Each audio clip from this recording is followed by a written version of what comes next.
بسم اللہ الرحمن الرحیم۔ السلام علیکم ورحمۃ اللہ وبرکاتہ۔ ایک دن ایک تاجر بہلول دنا رحمۃ اللہ علیہ کے پاس آیا اور پوچھا کہ حضور میں کیا خریدوں؟ جناب بہلول نے فرمایا کالا کپڑا لے لو۔ تاجر شکریہ ادا کرتے ہوئے الٹے قدموں سے چلتا ہوا واپس چلا گیا۔ جا کر اس نے علاقے میں دستیاب تمام تر سیاہ کپڑا خریدا۔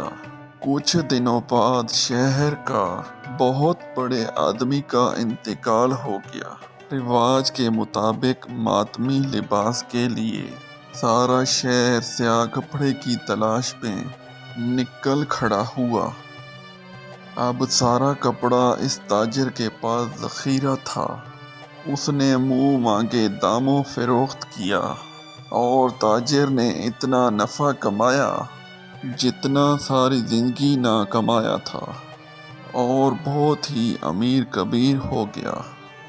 کچھ عرصے بعد وہ گھوڑے پر سوار کہیں سے گزر رہا تھا تو جناب بہلول وہاں تشریف رکھے ہوئے تھے۔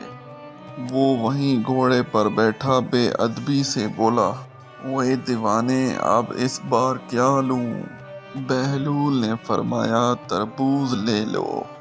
وہ تاجر بھاگا بھاگا گیا اور ساری دولت سے پورے ملک سے تربوز خریدے۔ ایک ہی ہفتے میں سب خراب ہو گئے اور وہ کوڑی کوڑی کو محتاج ہو گیا۔ اسی خستہ حالی میں گھومتے پھرتے اس کی ملاقات جناب بہلول دنا سے ہو گئی تو اس نے کہا، یہ آپ نے میرے ساتھ کیا کیا؟ جناب بہلول دنا نے فرمایا، یہ میں نے نہیں بلکہ تیرے لہجے اور الفاظ نے سب کروایا۔ جب پہلی بار تو نے ادب سے پوچھا تو مالا مال ہو گیا، اور جب تم نے گستاخی کی تو کنگال ہو گئے۔